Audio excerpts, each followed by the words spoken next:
Hey, good morning, everyone. Today I want to talk about alternative milk sources. When your store is out of milk, what can you do? And I don't know if you all caught this when I shared a view of my stockpile and how I organize my cabinets and rotate my food, but hidden in the box of the cabinet of boxes, I have dry milk in my cabinet, okay? And this gives you the same vitamins as whole milk. Vitamins A and vitamin D. Now this one I got from Kroger, and I keep it on the shelf because if we run out of milk, all you have to do is add water. They come in this size and sizes that are bigger. I also used to keep this in my daycare in case we had to evacuate. But these are the nutritional values of powdered milk. The instructions on the back as far as how to make the milk. Let's see, I turn that light off so hopefully you'll be able to see. You're just going to mix it with water. You can use it for cooking. You can use it for drinking.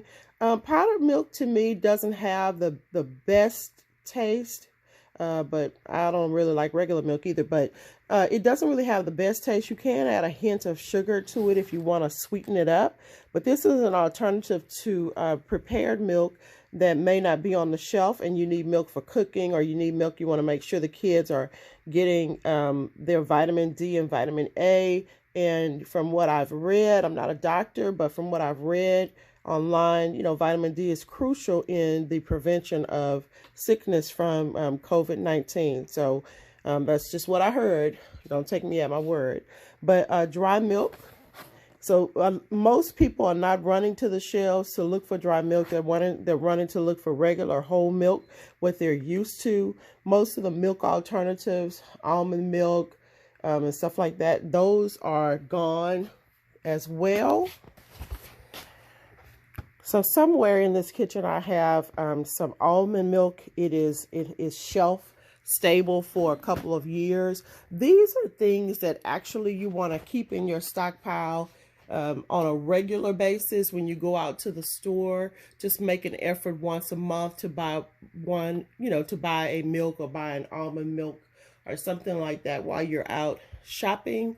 Probably 5 or 10 weeks, $5 to $10 you can dedicate every week to emergency preparedness, so that when a crisis comes, you're not out looking for things, you're not out struggling financially to get what you need, because you're going to gradually begin to increase your emergency stockpile. Another alternative, if you can find it in the stores, and I did see it last night at Kroger, is to buy evaporated milk. Evaporated milk is regular milk. It just has had a little bit of the water taken out of it, so it's a little thicker. But what you can do is mix 1 part evaporated milk with 1 part water. So what does that mean? If you're going to make 1/4 of a cup of milk, or let's say if you're going to make 1/2 a cup of milk, you're going to take 1/4 a cup of water and 1/4 a cup of evaporated milk. If you're going to serve this to the kids for drinking, I would put it in the refrigerator and let it get cold first. It does not taste really great when it's at room temperature. So this is Carnation, is an old school brand that my grandmother used to buy. And then I have the Kroger brand. It's a little less costly. And it still has, the vitamin D. You can cook it, you can drink it, and all you have to do is add water to it.